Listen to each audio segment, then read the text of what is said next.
आज सभी भारतवासियों को बधाई। पहलगांव आतंकी हमले का जवाब देते हुए भारतीय सेनाओं ने पाक ऑक्युपाइड कश्मीर और पाकिस्तान में 9 टेरर कैंप्स के ऊपर सर्जिकल स्ट्राइक की।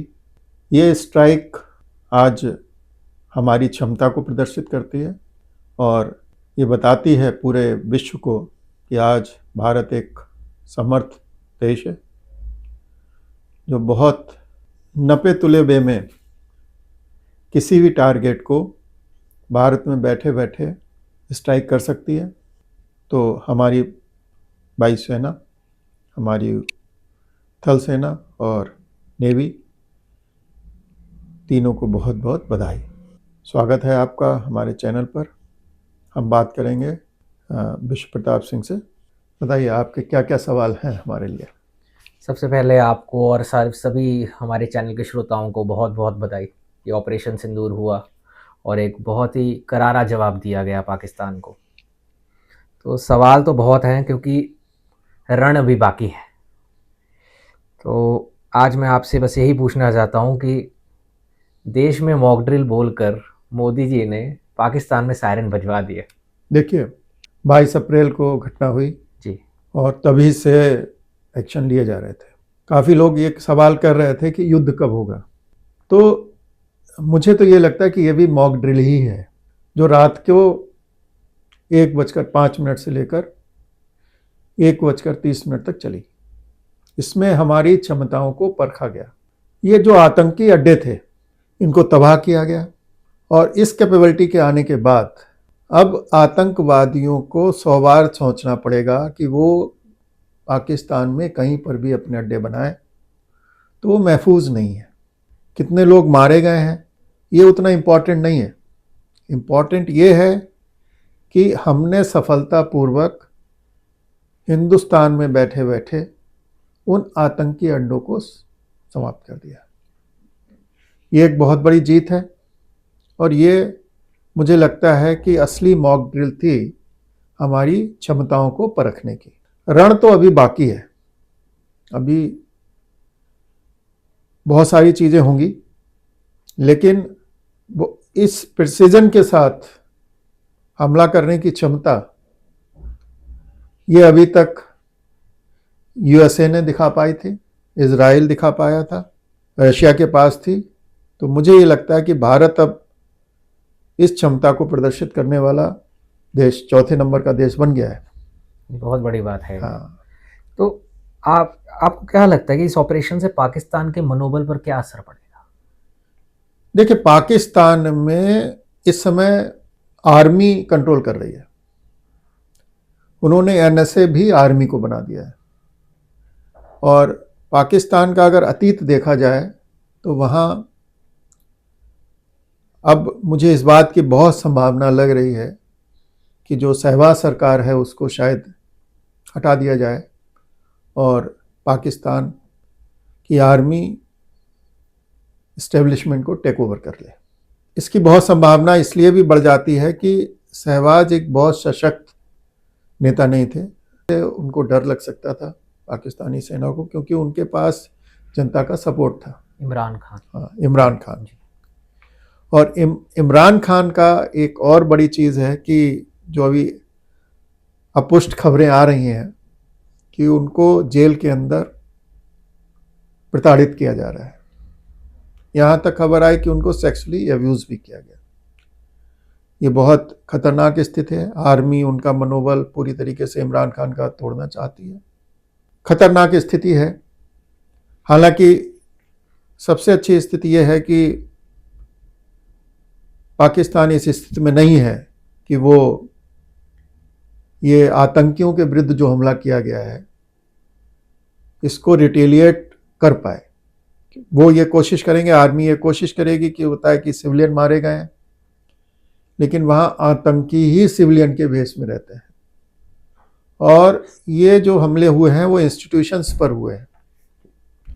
जो फोटो आई हैं उनसे लगता है कि वो उन्होंने आतंकियों के अड्डे तबाह किए हैं। कैजुअलिटीज़ जैसे बालाकोट में नहीं दिख पाई थी उसी तरीके से अभी नहीं पता लग रही हैं, लेकिन समय आने पर कैजुअलिटीज़ का भी नंबर पता लगेगा। जी। लेकिन पाकिस्तान एक सिक्योरिटी स्टेट है, उसका पूरा अस्तित्व ही आर्मी और है, जो कहती है कि हम आपको सिक्योरिटी प्रोवाइड करते हैं क्योंकि हमें भारत से खतरा है। तो कुछ ना कुछ एक्शन उन्हें लेना पड़ेगा। तो जो भी वो एक्शन लेंगे, छोटा बड़ा जैसा भी हो, तो भारत उस चुनौती का किस तरह से देखिए, सामना करेगा? भारत पूरी तरीके से तैयार है। ये जो हमला हुआ, पहलगाम हमला, तो वो कोशिश थी यहाँ पर हिंदू मुस्लिम करने की, वो उस पर सफल नहीं हो पाए। स्लीपर सेल जो है वो मोदी गवर्नमेंट के आने के बाद उसके हौसले पस्त हैं। उनको पता है कि अगर कहीं पर भी खबर उठती है तो आज की जो सरकार है वो पूछती नहीं है, 72 हुरों के पास पहुंचा देती है। तो ऐसे में कोई भी इस तरीके की हरकत नहीं कर सकता है। पाकिस्तान के जो आर्मी बेस हैं, जो खबरें आ रही हैं कि उन्होंने इस समय हैवी शेलिंग चल रही है बॉर्डर पर, और ये करते रहते हैं। बहुत संभावना इस बात की भी है कि कुछ और हमारे जो बॉर्डर के एरियाज़ हैं उनमें वो दुस्साहस करें, लेकिन हम उसके लिए तैयार हैं। आप ये देखिए कि आज का जो दिन था उसमें हम लोग मॉक ड्रिल की बात कर रहे थे, साथ साथ ये बात हो रही थी कि एयरफोर्स भी एक्शन लेगी। तो इस कारण से वहाँ पर हमारे एयरफोर्स के प्लेन्स अवेलेबल थे बॉर्डर पर। हमारी जनता भी मॉक ड्रिल के हिसाब से तैयार है कि अगर कोई चीज़ पाकिस्तान रिटेलिएट करता है तो उसको मुंह तोड़ जवाब देंगे। पूरा जो विश्व है वो हमारे साथ है। ऐसी स्थिति में मुझे नहीं लगता है कि पाकिस्तान कोई दुस्साहस करेगा, क्योंकि बगैर सपोर्ट के दुस्साहस करना उनकी स्थिति नहीं है। जी। वैसे ही पाकिस्तान दुनिया में अलग थलग है, और अगर इस समय कोई दुस्साहस करता है तो उसका भरपूर जवाब दिया जाएगा। तो मैं जो बड़ी बड़ी जो विश्व की शक्तियां हैं उनके बारे में थोड़ी थोड़ी टिप्पणी चाहता हूं आपसे। तो पहले मैं शुरू करता हूं कि अमेरिका का इसमें क्या देखिए, है? अमेरिका का बड़ा नपा तुला सा स्टैंड है। उन्होंने 9/11 देखा है, और उसके बाद उनका स्टैंड है कि जीरो टॉलरेंस विद टेररिज्म। तो वो भारत के साथ है। टेररिज्म के अगेंस्ट कोई भी एक्शन होगा उसको वो सपोर्ट करेगा। चाइना? देखिए, चाइना की जो स्थिति है इस समय आर्थिक रूप से बदहाली की स्थिति है।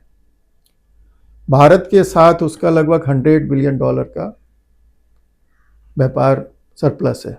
जी। तो ऐसी स्थिति में जिस समय टैरिफ लगने के कारण उसका यूएसए मार्केट कम हो गया है, वो ये दुस्साहस नहीं करेगा कि वो भारत के अगेंस्ट करे। सबसे पहली बात यह है कि आप ये देखिए कि अगर वो कुछ करता है इस तरीके की चीज़ तो उसको टेररिज्म का सपोर्टर माना जाएगा। पाकिस्तान से उसे कोई लाभ मिलने वाला नहीं है। तो चाइना की बड़ी नपी तुली सी स्थिति रहती है। वो आर्थिक और सामाजिक रूप से अगर देखा जाए तो वो इस पक्ष में नहीं है। उसके एक प्रांत में जहाँ मुसलमान लोग रह रहे हैं तो उनको वो किस तरीके से रखता है, वहाँ उनको कोई धार्मिक स्वतंत्रता नहीं है। तो उसकी स्थिति बहुत क्लियर है कि वो इस आतंकवाद के साथ खड़े होने की कोशिश नहीं करेगा।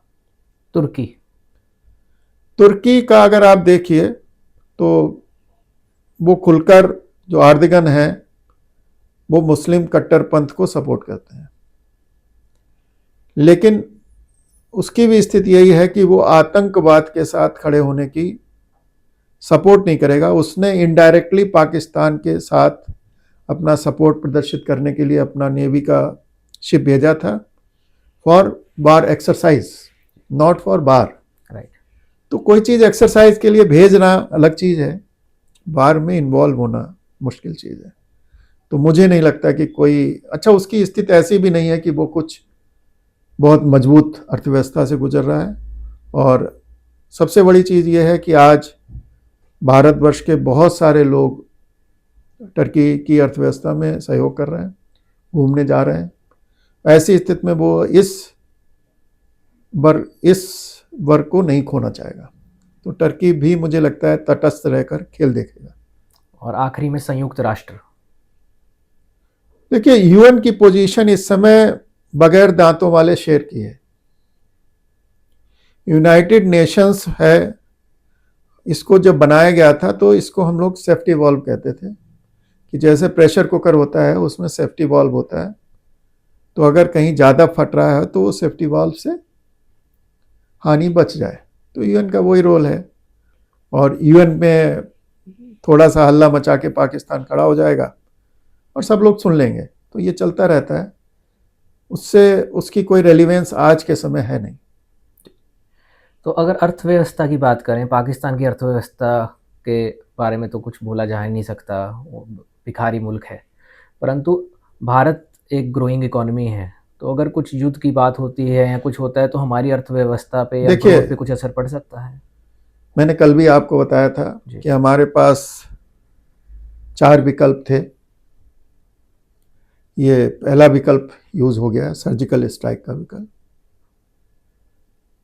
दूसरा विकल्प था कि पाकिस्तान को अलग थलग करना, वो हम कर चुके हैं, पाकिस्तान को अलग थलग। तीसरा विकल्प था कि आर्थिक रूप से पाकिस्तान को और कमज़ोर करना, तो पाकिस्तान आर्थिक रूप से इस समय बहुत कमज़ोर है। पाकिस्तान ये चाहता है कि युद्ध बड़ा हो, लेकिन भारत ये कभी नहीं चाहेगा कि युद्ध बड़ा हो। वो सभी चीज़ें हासिल कर लेगा जो एक छोटे युद्ध से या छोटे सर्जिकल स्ट्राइक से उसे मिलती हैं। और ये सर्जिकल स्ट्राइक की मुझे लगता है शुरुआत है। इन सभी टेरर कैंप से लोग जो फोटो में दिख रहे हैं, उनको लग रहा था कि ये कुछ ऐसा हो सकता है, तो वो सब खाली दिख रहे हैं, वहाँ पर खून के धब्बे भी नहीं दिख रहे हैं। तो मुझे नहीं लगता है कि जो वो फोटो दिखा रहा है पाकिस्तान, उसमें उसका स्टैंड ये रहेगा कि टेरर कैंप खत्म हुए हैं लेकिन टेररिस्ट अभी भी जिंदा है। तो भारत इसकी पूरी निगाह रखेगा। भारत का खुफिया तंत्र बहुत मजबूत है, वो पता करता रहेगा। और ये स्ट्राइक कभी भी हो सकती है क्योंकि ये नॉन इन्वेसिव स्ट्राइक है। तो इस डर के कारण अब पाकिस्तानी आतंकवादी संगठन है, उनको नींद ही नहीं आएगी। जी। तो ये अच्छा है और देखिए भविष्य बताएगा। भारतीय अर्थव्यवस्था काफ़ी मजबूती में है। कोरोना जैसा समय आया वो भी हमने बखूबी झेला। तो ये युद्ध का समय है, लेकिन आप ये देखिए कि वर्ल्ड इकोनॉमी में हम अब अच्छा रोल प्ले कर रहे हैं। तो ऐसे समय में बड़े युद्ध का जोखिम कोई देश लेना नहीं चाहेगा और बड़ा युद्ध होगा भी नहीं। तो अगर आखिरी सवाल पे आए तो मैं थोड़ा फिलोसॉफिकल या स्पिरिचुअलिटी की तरफ देख जाना चाहता हूँ कि हर व्यक्ति कोई ना कोई युद्ध अंतर्मन में लड़ रहा है, परंतु ये देश का युद्ध है। तो क्या आप इसे एक धर्म युद्ध की तरह देखते हैं? देखिए बहुत अच्छा प्रश्न किया आपने और मेरी रुचि का प्रश्न है कि अगर हम महाभारत का युद्ध देखें तो आज के समय उसमें यह कहा जाता है कि एक तरफ कौरव थे जो अधर्म का प्रतीक थे और एक तरफ पांडव थे जो धर्म का प्रतीक थे। अधर्म शुरुआत करता है, एक्शंस लेता है, लेकिन जीत धर्म की होती है। तो यहां पर भी अगर आप ये देखिए तो बड़ा सोची समझी रणनीति के तहत इस पूरे एपिसोड को यही दिखाया गया है कि यह आतंकवादी एपिसोड है जो कि अधर्म का प्रतीक है और अधर्म के लड़ाई के लिए भारत कुछ भी करने के लिए स्वतंत्र है। तो महाभारत से सीख लेकर हमारा देश आगे बढ़ रहा है। मोदी जी कूटनीति में बहुत सक्षम है और कूटनीतिक रूप से उन्होंने पाकिस्तान को अलग थलग कर दिया है, उनके आतंकी आकाओं को अलग थलग कर दिया है।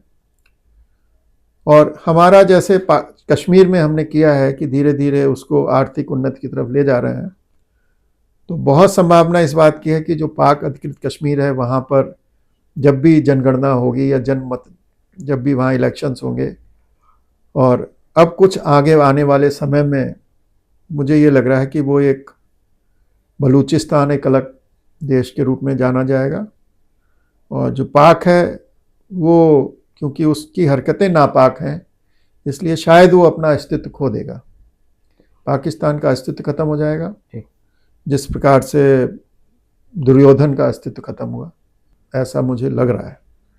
तो आप देख रहे हैं कि मोदी जी एक श्री कृष्ण की भांति कूटनीति के साथ आगे बढ़ रहे हैं और देखिए महाभारत के युद्ध में क्या है कि पैरेलल हम श्री कृष्ण के साथ किसी का नहीं कर सकते हैं जी, ये जरूर कह सकते हैं श्री कृष्ण के बताए रास्ते पर चलने की कोशिश कर रहे हैं जी, और श्री कृष्ण का बताया रास्ता यही था कि धर्म की रक्षा के लिए आप कोई भी एक्शन लेंगे वो सही माना जाएगा। अर्जुन ने युद्ध किया, उसके मन में सवाल थे कि हम युद्ध करें कि नहीं करें, लेकिन श्री कृष्ण ने उसको कहा कि भाई युद्ध करो क्योंकि ये तुम्हारा धर्म है इस समय। तो जो भी एक्शन लेना होगा वो मोदी जी लेंगे, हमारी सरकार इसके लिए प्रतिबद्ध है, हमारी सेनाएं इसके लिए सुसज्जित हैं और जीत हमारी होगी।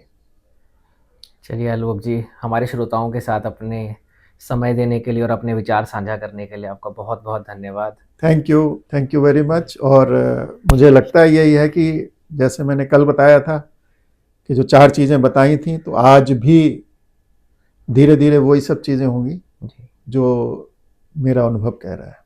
Thank you. जय गुरुदेव। जय गुरुदेव।